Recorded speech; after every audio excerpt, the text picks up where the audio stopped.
The church parking lot story.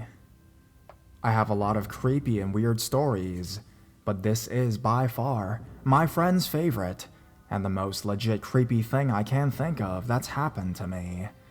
About 8 years ago, I started going to community college, which meant I had long days and classes at random times. When I got home from school, I would always park my car in the church parking lot near my house. I lived in a small house behind my parents' house at the time. One day, I noticed that there was a man sitting in his green SUV parked a few cars over from mine around 9 p.m. when I got home. I thought it was weird because no one parked there at night, as it was in the middle of the suburbs, but I figured that it was likely a one-time thing and forgot about it. The next day I got home around 2 p.m., and the car was in the exact same spot, with the guy just sitting there doing nothing. I thought that it was weird that he was there again, but just went to my house and watched TV for a while. I then got a call from my friend down the road, asking if I wanted to go on a drive, so I left to go pick her up. I noticed that the guy was still there, still in his car. He was still there when I got back. This went on for a couple of weeks. He was there every day at all hours, morning, day, and night. He would be there until 4 a.m. some nights. I start to get really weirded out by this, because there are probably 50 or more spaces to park in, and he was always 3 spaces away from mine. He knew I parked there, as I was the only car that parked there, because there was a gate to my house and the fence across from my normal spot. It was very unnerving that he was always there. Finally, one day, I came home and the guy wasn't there. So, I decided to park in the spot he was always in. It didn't seem special. There were no extra trees in the spot and it faced the fence.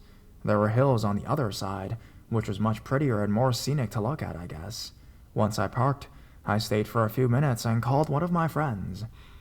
Finally, I noticed something horrifying. I could see into every window into my house. I didn't have curtains at the time, and I had a pretty stupid habit of walking around in my underwear. I had a huge fence and there was no way to see into my house from the street. I freaked out and realized that he had been watching me. I took my parents' Mastiff and made him stay with me at nights after that. I stopped parking in the church parking lot unless it was during the day, and parked in the lot even though I had to open a huge gate manually to get in, and then close it for the dogs. I told my dad, but he thought I was crazy and friggin' paranoid. But my mom, she believes me. One day, we got in her truck and drove behind the guy's car to get his license plate number. He got really angry with us, stormed out of his car, and yelled at us. My mom basically said, "You're really creepy. You can see into my daughter's house, and you're here all the time, day and night." He said he was cooling down before he went home after he went to the gym. It made no sense. So, we called the police and they went to his house. It turned out that he was a married dude with kids, and he told them he was listening to his tapes. I'd actually stuck along the fence where he couldn't see me at one point and just listened to what he was doing as his windows were down. He was sitting in silence. There were no tapes, and I never heard them. The police told him that he would be in serious trouble if they found him parked there again, and that he basically wasn't allowed to be parked back there ever again, which, in my opinion, is a good thing. I know the police get a lot of shit sometimes, but they were great during this incident, honestly, and said they scared him. The next day, he wasn't around, and I thought that it was all over. It was also my friend's birthday, so I went out to dinner that night. I came home around 11 p.m., and there was another car parked in the same exact fucking spot. I was livid. I knew it was him, but a different car. I told my mom and just stayed at my parents' house because I was pretty freaked out. My mom decided to drive her car through the parking lot to see if he was still there. Once she drove through with her brights on, she saw that no one was in the car. She figured it was a coincidence and drove past and turned the car around. Once she turned the car around, she saw a man get up from a crouched position and then speed out. Apparently, she thought to herself that this was a prime opportunity to follow him.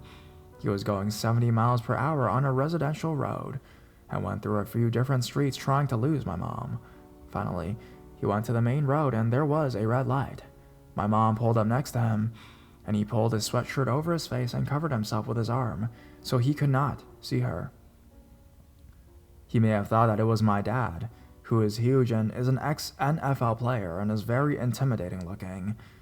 Once it turned green, he sped off again, and after about 10 minutes, finally lost my mom. She immediately called the police, and they told her that it was very suspicious, and that she probably should leave chases up to the police next time. After that, the man never came back, and I got turns. To this day, I still don't know what his intentions were.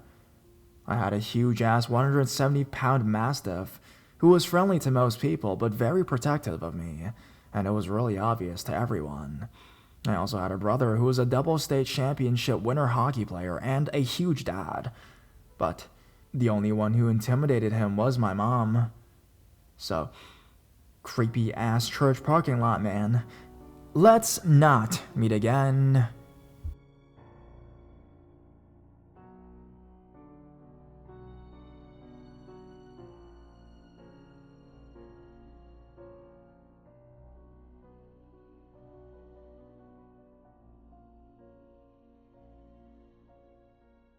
Parking lot psycho.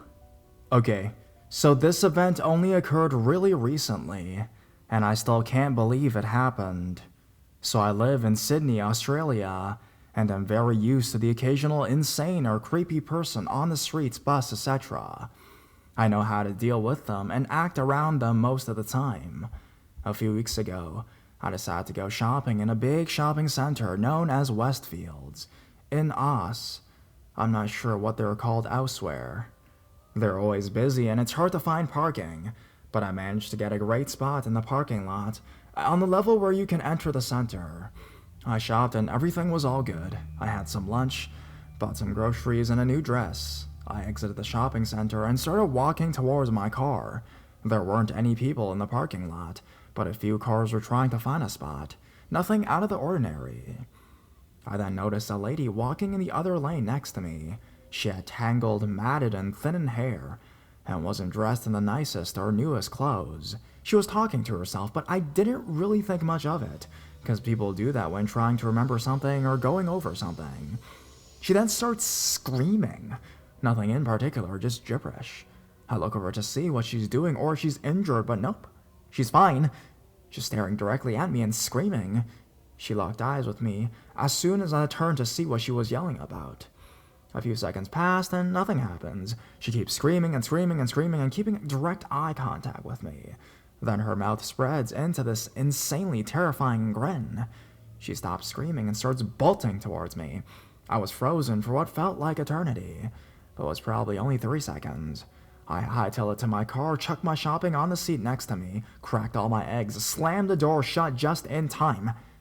This lady starts banging on my car, screaming, trying to open the doors. I quickly backed out of my spot, not caring if I knocked this batshit crazy lunatic to the ground. And I didn't. She was fine, physically. At this point, she's climbed onto my friggin' trunk and is trying to break my back window. I start to move the car and she jumps off, but chased after me for a few levels, and then I lost her. My heart was beating so fast, I thought I was going to have a heart attack. I called the police and told them where I saw her and what she did. They didn't find her at the shopping center, and I haven't heard anything since. My boyfriend offered to go get a new carton of eggs.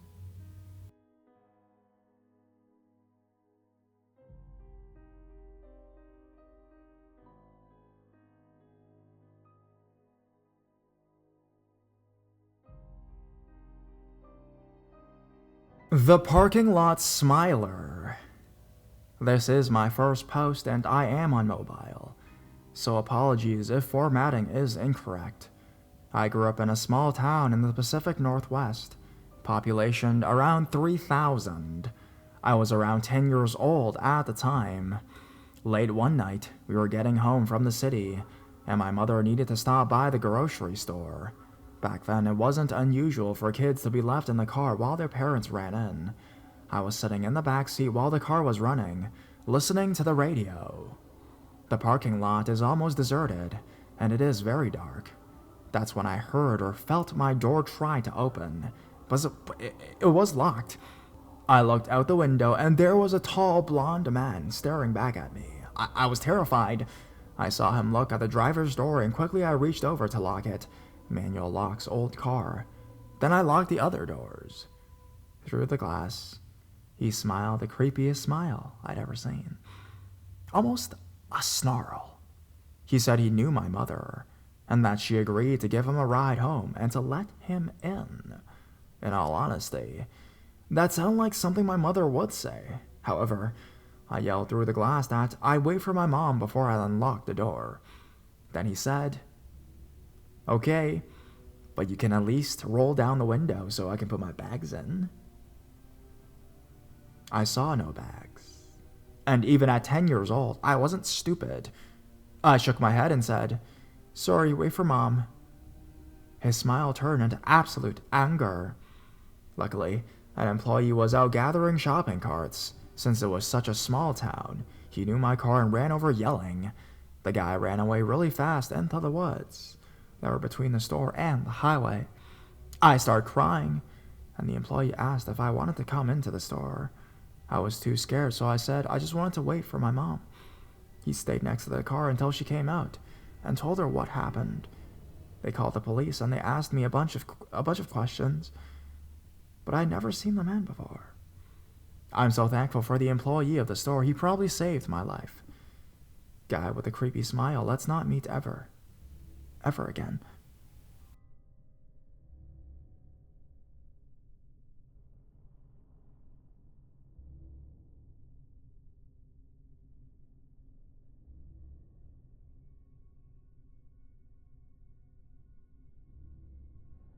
Don't ever drive into a vacant lot alone, especially at night. Sorry in advance for my shit-ass writing. I am horrible at writing stories. But some crazy stuff went down, so I must share. So a few nights ago, I received a call from a buddy of mine, asking if I could give him a ride to an event, then pick him up an hour or so later. I didn't have that much to do that night, and he offered me $40, so I obliged. Around 8 p.m., my friend and I were in the car, and on the way to said event. That night it was pouring rain, and there was a ton of traffic because of the event, so I had to pay extra attention to the road. 8:30, we pull up to the place. My buddy gets out, and I drive on. Now, the place I took him was about 30 minutes away from my house, so it made more sense to stay in the area rather than drive all the way home, then all the way back. I turned on the music and started driving around looking for a place to park my car and chill at.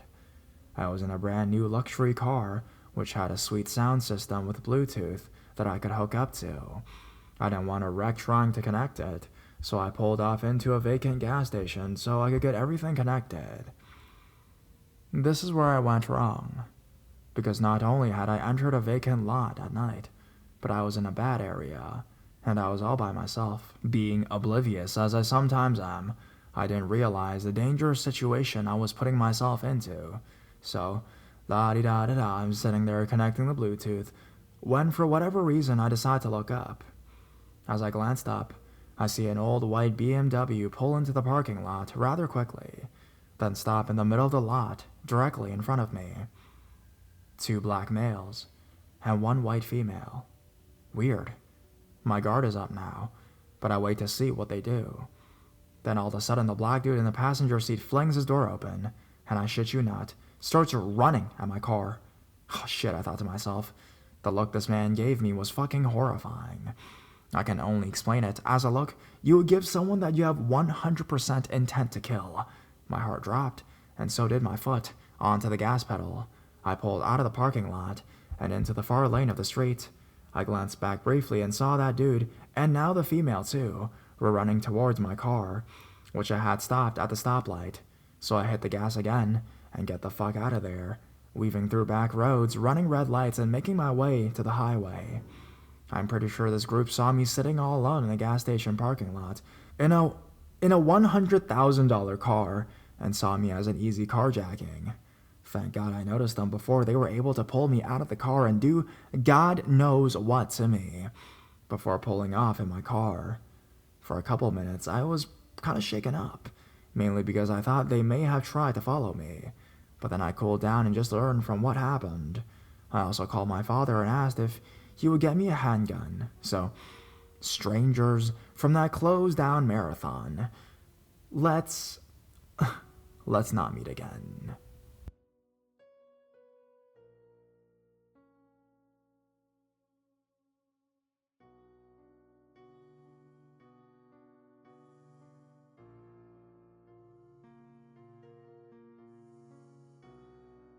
Enraged over my parking job.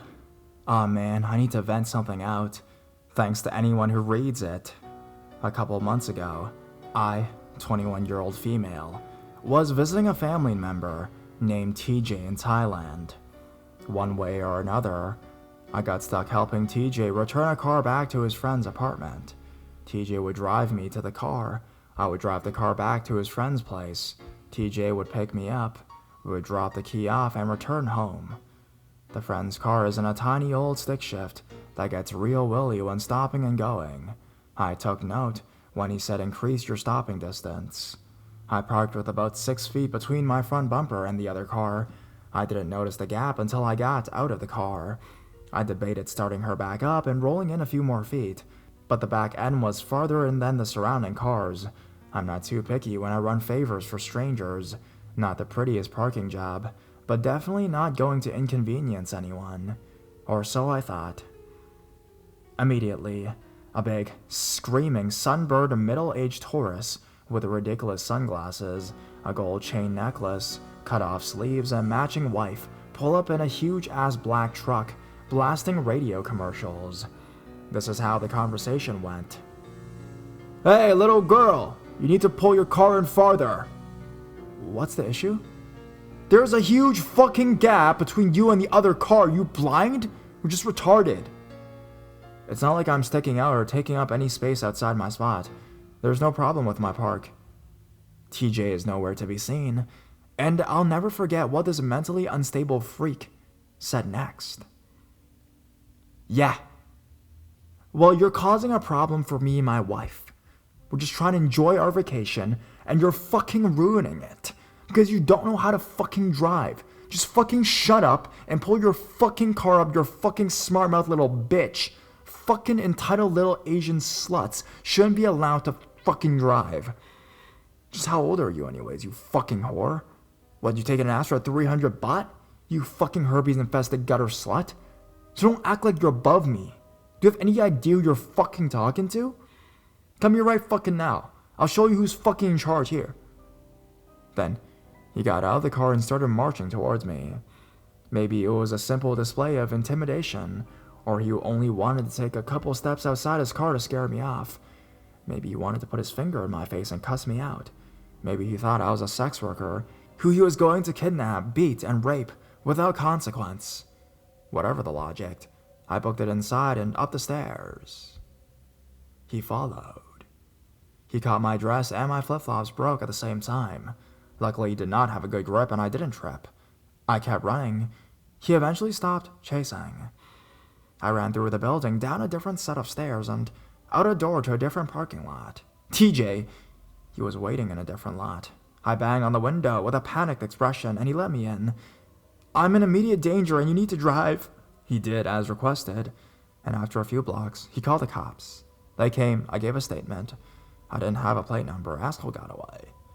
We drove back to his apartment, and the next day we gave his friend his key back. I looked around for the truck, but didn't see it. Perhaps I'm a bit shaken up, but I mostly feel rather bad for his wife and the sex workers who deal with these people weekly. Let's not meet.